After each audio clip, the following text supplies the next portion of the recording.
เดี๋ยวเปิดดูกันนะครับรู้สึกว่าน้ำมันจะเดือดแล้วมันออกแล้วนี่ขึ้นเทศมากเราก็ใส่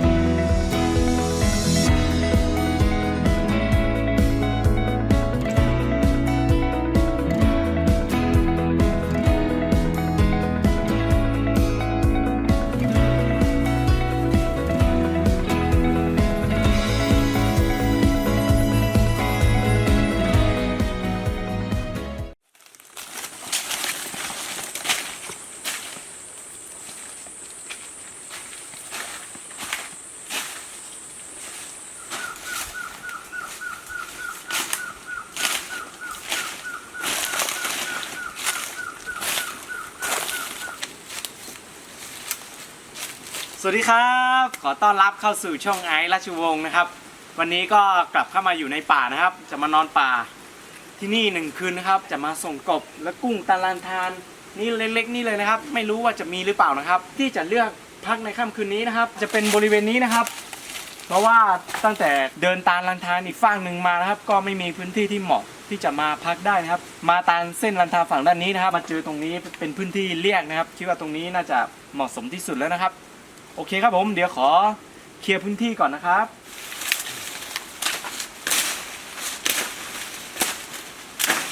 ไม่ต้องไปหากล้วยไก่กล้วยอยู่ตรงนี้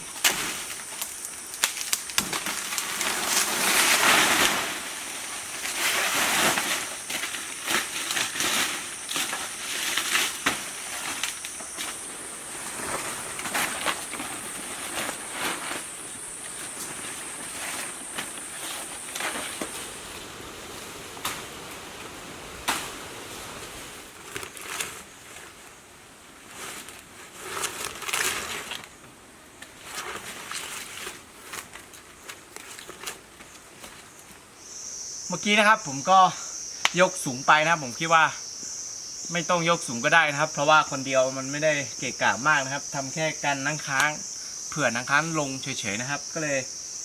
ทำได้ประมาณนี้นะครับก็นอนได้สบายนะครับถ้าผมนอนตรงนี้ตากล้องก็อาจจะนอนตรงนี้นะครับนอนได้ชิวๆเลยนะครับในค่ำคืนนี้แล้วก็ก่อไฟไว้ตรงมุมนั้นนะครับและบริเวณที่ผมมาทำที่พักตรงบริเวณนี้นะครับผมได้ดูเล่าแล้วว่าปลอดภัยจากพวกกิ่งไม้แห้งบนต้นไม้ไหมนะครับก็ไม่มีกิ่งไม้แห้งนะครับเป็นต้นไม้สดและป่าที่นี่ก็โดนสมบูรณ์นะครับเดี๋ยวเราไปหาฟืนก่อไฟกันครับกลางคืนแล้วเดี๋ยวเราก็ไปส่งกบกับกุ้งดูนะครับว่าจะมีไหม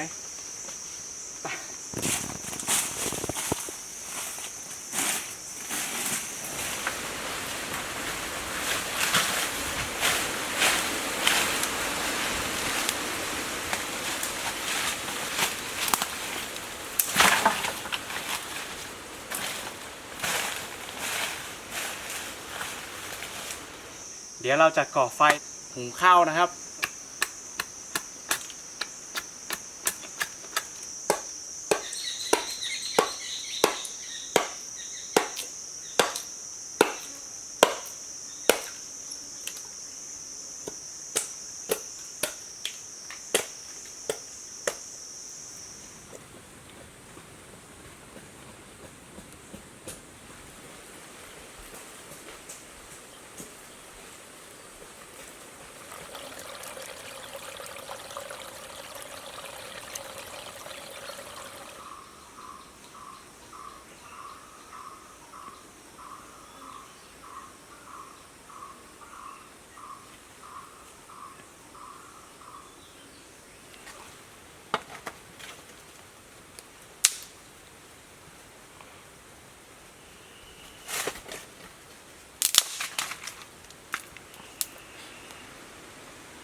เนื่องจากว่าป่าที่มาแห่งนี้นะครับไม่ค่อยมีก้อนหินนะครับตากไม้มาทำเป็นสางขานะครับเดี๋ยวเรามาลองดูว่าจะได้ไหมนี่ตั้งหม้ออย่างนี้เลยนะครับเดี๋ยวไปหุงข้าวกัน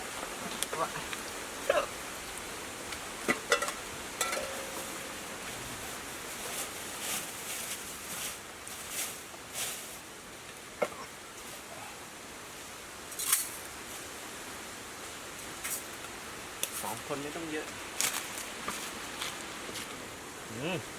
น้ำที่นี่ลูกออกเยอะนะสงสัยคืนนี้ได้อาหารเย็นแน่นอนเลยเพราะว่าผมก็สะอึกอะไรไม่รู้จะกินลูกออสใช่ไหมครับพี่ ไม่ใช่กบจริงๆคนอีสานเขาก็เอามาทำเป็นแกงอะไรนะ ไม่รู้ไม่เคยกิน กินได้อยู่แต่มันไม่เคยกินไง เอาไปใส่อะไรนะกระบอกไม้ไผ่ใช่ไหม ใช่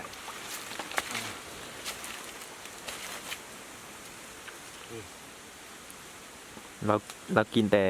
ตัวแม่ตัวพ่อมัน เราไม่กินมันเราปล่อยให้มันโต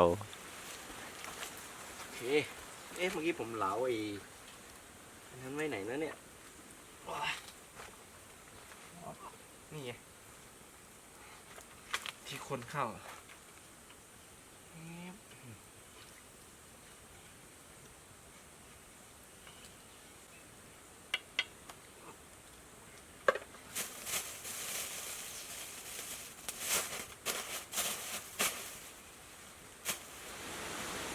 ดีนะพื้นที่ที่เราเลือกอ่ะมันไม่กิ่งไม้แห้งถ้ามีกิ่งไม้แห้งนี่ลมแรงๆอย่างเงี้ยกิ่งไม้หล่นมาได้เนาะ ตรงนี้นี่ต้นกล้วยเยอะอย่างเดียว เดี๋ยวก่อนจะนอนนะฮะเดี๋ยวตักใบตองมาปูอีกชั้นหนึ่งเนาะเพราะว่าพื้นตรงนี้มันชื้นๆด้วยแล้วก็เย็นๆด้วยกลัวดึกๆแล้วมันจะหนาวจะไม่ไหวนี่ก็แค่การนั่งค้างแค่นั้นเอง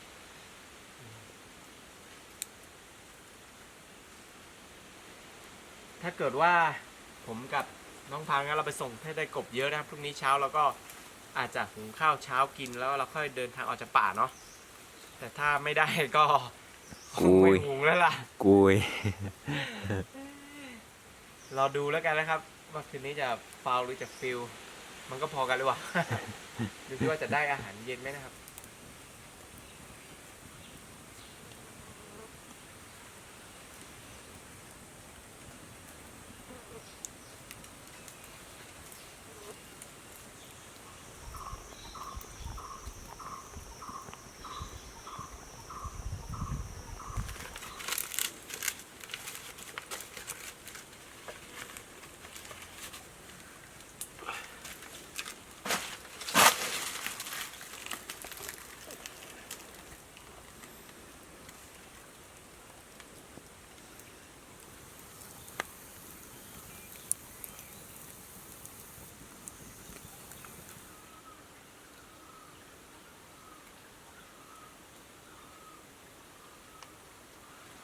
เมื่อกี้นะครับเข้าสุกแล้วผมเอาเข้าออกนอนพักนะครับเนื่องจากว่ารอมืดก่อนค่อยออกไปส่งกบนะครับตอนนี้ก็ตื่นมาก็เห็นอีกทีใกล้มืดแล้วนะครับก็เลยเหลาไว้โอเคก็มันถนัดมือเลยครับอย่างนี้เลยเดี๋ยวเราก็ลงไปส่งกบจากด้านล่างนู้นขึ้นมานะครับกินน้ำก่อนรู้สึกว่าสะอื้น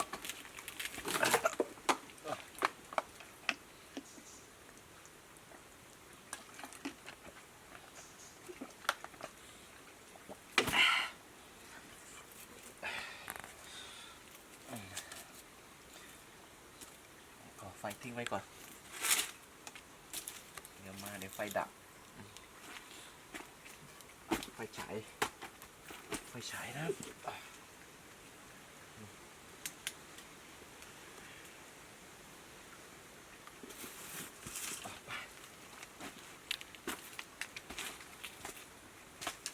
ยังไม่มืดดีนะครับก็เตรียมเท่านี้ไปก็พอ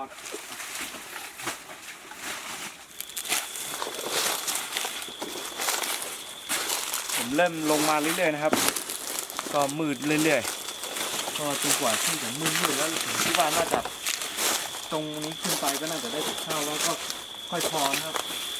แต่ระหว่างลงมาก็ส่งแล้วยังไม่ค่อยเห็นมีเลยนะครับเสียงยังเงียบอยู่นะยังไม่ได้ยินเสียงกบอะไรร้องเลยนะเดี๋ยวเราลงไปสักหน่อยนึงก่อนตรงนี้มันแฉะมากเลย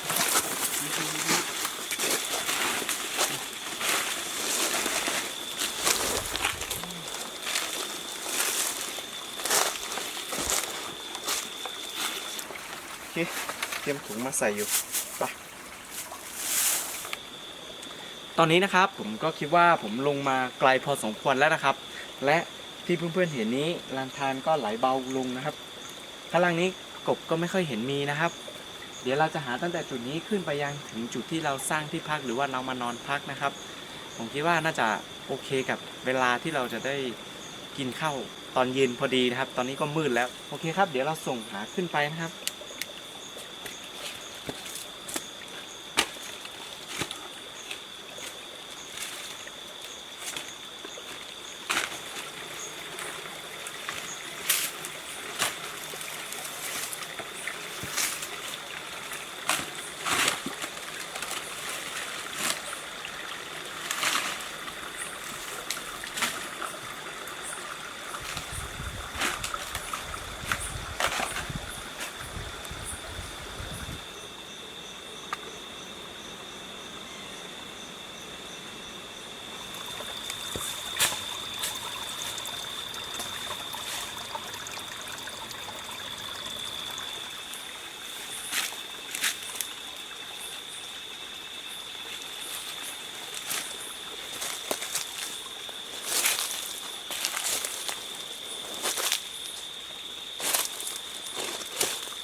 เมื่อกี้เห็นตัวหนึ่งนะครับอยู่ใต้ใบไม้นี้แต่ไม่รู้ว่านึกไปไหนหรือเปล่าโอ้ยกระโดดไปแล้ว จากที่เคยจับปลาก้างป่านะครับ แล้วก็กุ้งด้วยมือเปล่านะครับ วันนี้ได้มาลองจับกบด้วยมือเปล่านะค่อยไปทีละสเต็ปเนาะฝึกไว้ เพราะว่า ตอนแรกผมทำไม้มาเพื่อที่จะตีนะ แต่ดินที่นี่เป็นดินแบบยุบๆเป็นดินโคลน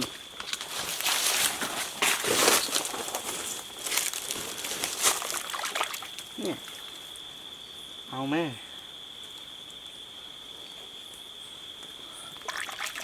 เห็นไหมเนี่ยมีแต่ไซส์เนี่ยส่วนไซส์ใหญ่ไม่เคยเจอไม่รู้ไซส์ใหญ่ทำไมไปไหนหมดนะครับเล็กไปปล่อยเนาะเล็กไปเราหาแต่ไซส์ใหญ่นะครับพอหาแต่ไซส์ใหญ่ก็ไม่มีไซส์ใหญ่เลยเจอแต่ไซส์เล็ก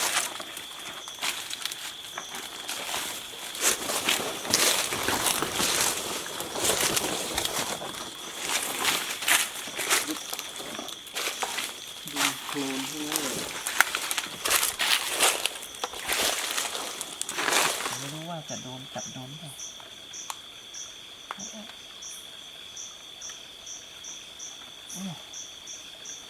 ปิดบนลงล่าง มันก็ไม่ได้ใหญ่มากอะเนี่ยเอาเถอะแมวเดี๋ยวไม่มีกับข้าวนะเนาะได้ตัวนึงแล้ว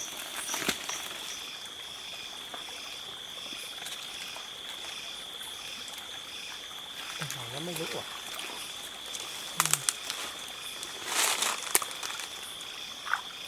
มันมุกไวกว่าปลาอีกเนาะใช่ใบไม้อย่างเดียว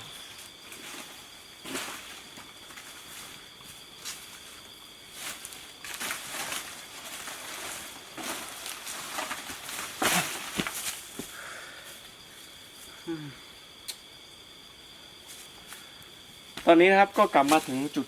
พักของผมแล้วนะครับ ได้กบอยู่3 ตัวนี่3 ตัว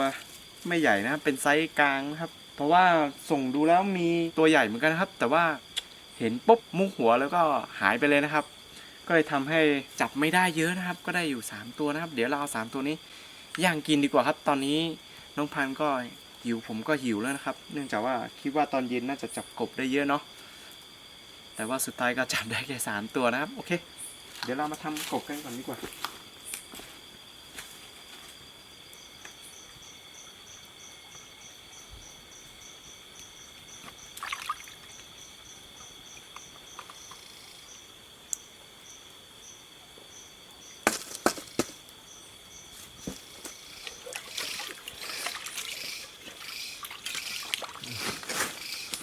ตอนนี้ก็เอาน้ำใส่นะครับรอน้ำเดือดแล้วก็เดี๋ยวเอากบยักษ์นี่มาต้มนะครับเนาะน้องพังเนาะ เราจะได้กินข้าวอิ่มเพราะว่าจากที่ผมดูแล้วถ้าเกิดว่าเอาย่างกินนะครับ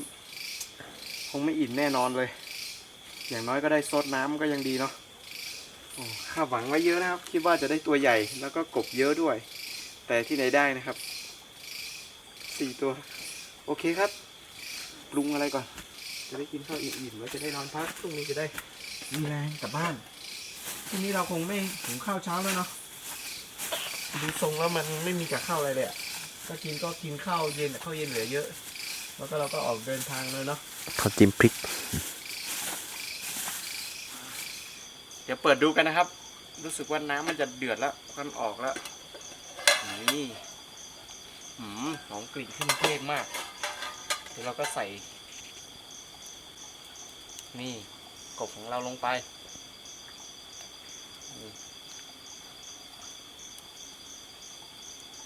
นี่เลย ใส่ปุ๊บน้ำไม่เดือดเลย น้ำไม่เดือดแล้วใส่กบเข้าไปรอสักพักปิดฝาไว้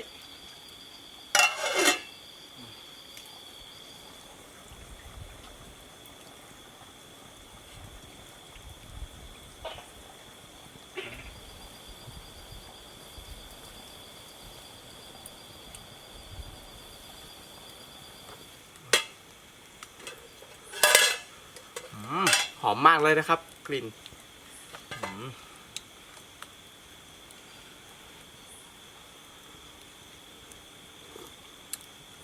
โอ้โหสุดยอดสุกแล้วลงเลย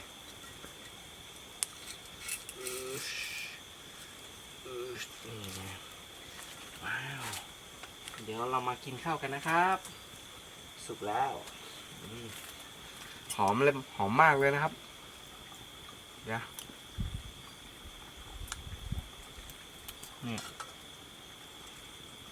นี่เลย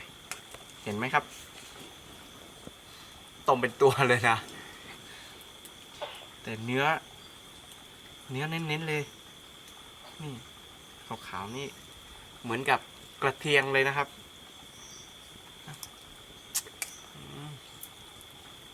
น่องกบนะครับอร่อยมากรสน้ำด้วยนะ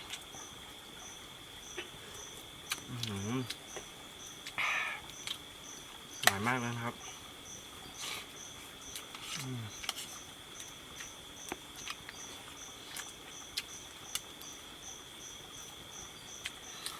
ถึงแม้จะได้ไม่เยอะนะครับแต่ถือว่าเย็นนี้น้องพังกับผมก็ได้กับข้าวเย็นกินนะครับโอเคครับผมขอตัวกินข้าวกันก่อนนะครับ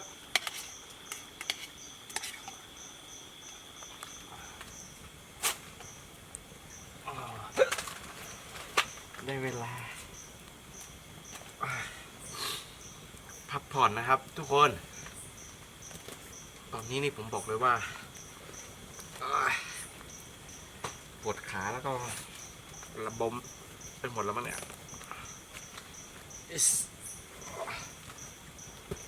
โอ้ด้วยคืนนี้จะนอนไงวะเนี่ย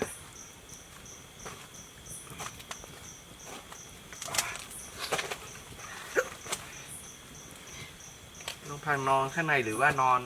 ใกล้กองไฟนอนใกล้กองไฟโอเคงั้นเดี๋ยวเหลือตรงนี้ให้น้องพันนอนนะเดี๋ยวผมจะนอนชิดฝั่งตรงนู้นนะจะเปล่ามาก่อนนี่ผมก็เอานี่เป็นหมอนแล้วกันนะครับโอเคนี่ไว้บนหัวนอนผมอยู่นี่โอ้ใหญ่เลยนะครับผม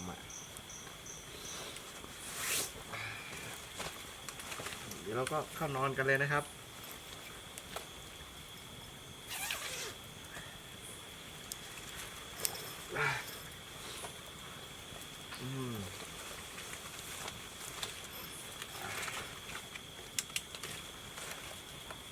อเคครับผมในค่ำคืนนี้ก็ไม่มีอะไรมากแล้วนะครับ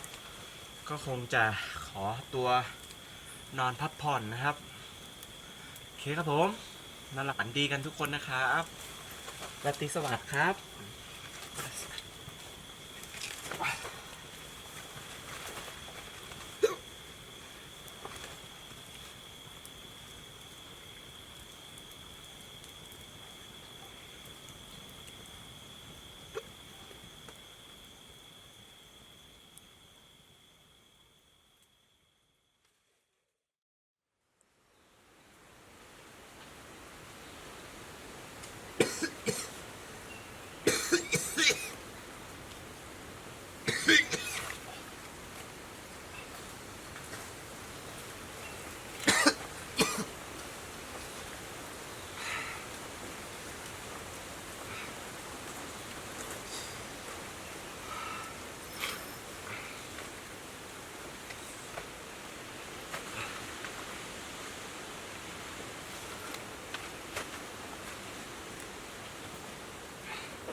สวัสดีตอนเช้าครับอากาศที่นี่เย็นด้วยชื้นด้วยนะครับพื้นที่ที่ผมมานอนนี่มันค่อนข้างที่อย่างเพื่อนๆเห็นนะครับเปียกชื้นด้วยหลังนี่เย็นหมดเลยดิ้นทั้งคืนเลยนะผมเจ็บคออาการเจ็บคอเริ่มกลับมาแล้วครับไอทั้งคืนเลยนะครับน้องพันก็นอนไม่ค่อยได้นะครับเพราะอาการไอของผมนี่นะครับน้องพันหลับสบายเลยคือหลับเป็นตื่นเลยใช่ไหม หนาวด้วย เสียงพี่ด้วยแหละไม่สบายนะก็เลยเสียงลุกมาไอตลอดเลยอ่ะจริงๆก็อยากนอนหลับเลยหลับไม่ได้โอ้ยหนาวมากเลยอะ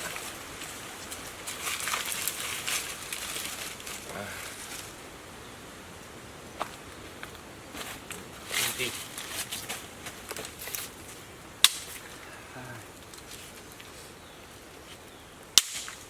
ต้องเหลาไม้มา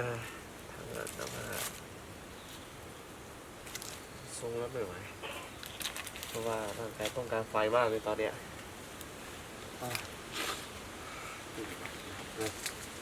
ยิ้มนอนพื้นที่อย่างนี้เนาะชื้นด้วยแหละเนาะมากที่นอน ดินโคลน ตอนแรกจะลุกมาก่อไฟแล้วโอ้ย อายตลอดเลยแค่เดี๋ยวรอสักพักสว่างกว่านี้นะครับ เดี๋ยวผมกับน้องพังนะครับ เราก็เอาจากป่านี้ไปนะครับ เมื่อวานคิดว่าน่าจะได้กบมาทำกับข้าวเช้าด้วย แต่ก็ไม่ได้นะครับ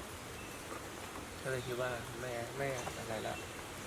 เดี๋ยวสักพักเราก็เดินออกจากป่าครับคิดว่าก่อนที่จะหิวก็น่าจะกลับไปถึงบ้านก็น่าจะได้กินข้าวเที่ยงพอดีได้นะครับ ก็หนาวอยากก่อไฟให้ติดแต่ก็ไม่ติด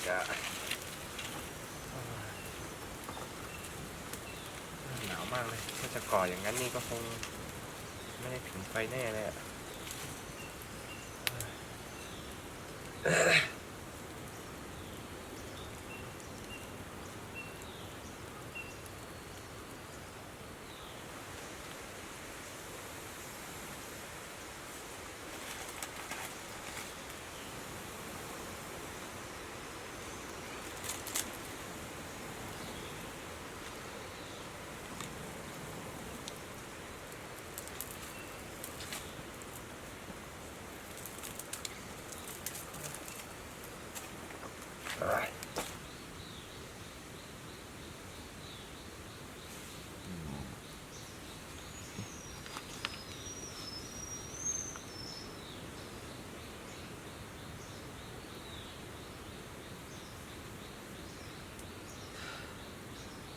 เย็นเนาะเมื่อคืนดึกลมก็พัดแรงนะดีนะมันเลือกทะเลตรงเนี้ยถ้าเลือกที่เป็นป่าต้นไม้แล้วก็โอ้โหเสียวพวกกิ่งไม้แห้งหล่นอ่ะดีจุดนี้มันไม่มีเลยคิดว่าก็ยังดีแต่ที่มีต้นไม้ฝั่งนั้นอื่นนี่ก็ได้ยินเสียงหล่นเหมือนกันนะดูดิขนาดลมมาคือติดดีเลย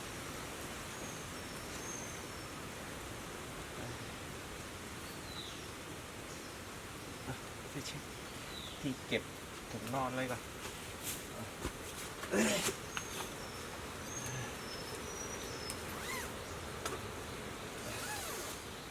หลายสบายดี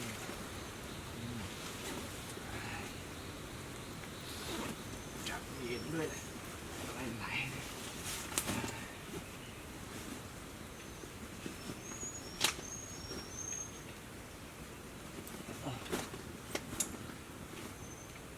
นกคือจีบกิ้งไปทางโน้นแล้วโดดใบตองอ้อยมาดูทางแล้ว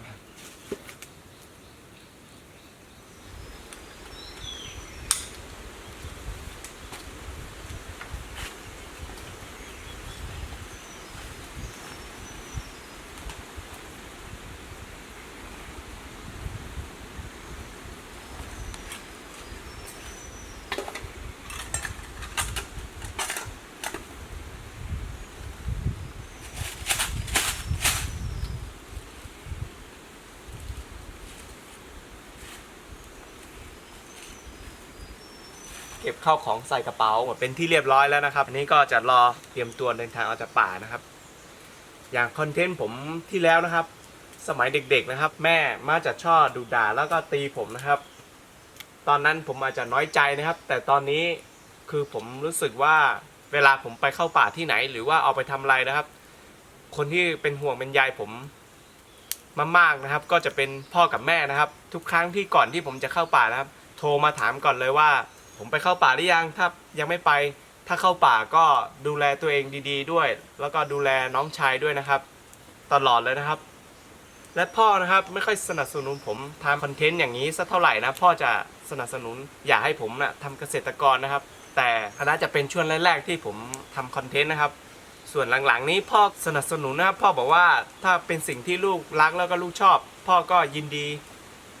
สนับสนุนแล้วก็พ่อก็คอยซัพพอร์ตผมตลอดด้วยนะครับเวลาผมไปเข้าป่าถ้าไปแถวที่ใกล้ๆพ่อนะครับพ่อก็จะไปเป็นเพื่อนนะครับตลอดเลยนะครับ และอีกคนหนึ่งที่คอยเป็นห่วงผมซัพพอร์ตและให้กำลังใจผมตลอดนะครับก็คือแฟนผมนะครับทุกครั้งที่ผมไปเข้าป่าแฟนก็จะบอกผมว่าดูแลตัวเองให้ดีๆทำอะไรมีสตินะครับตลอดนะครับและก็ยังไม่พอนะครับคนที่คอยเป็นกำลังใจให้ผมสนับสนุนผมก็คือเพื่อนๆที่กำลังชมคลิปวิดีโอนี้นะครับผมต้องขอขอบคุณทุกๆคนที่คอยเป็นกำลังใจซัพพอร์ตผมมาโดยตลอดนะครับหวังว่าจากนี้ต่อไปผมจะทำคอนเทนต์ให้เพื่อนๆได้ชมบ่อยๆได้สนุกไปกับผมนะครับส่วนในวันนี้ก็คงต้องลาเพื่อนๆทุกคนไปเพียงเท่านี้นะครับไว้พบกันใหม่คลิปวิดีโอหน้าคลิปวิดีโอนี้ลาไปก่อนนะครับบ๊ายบาย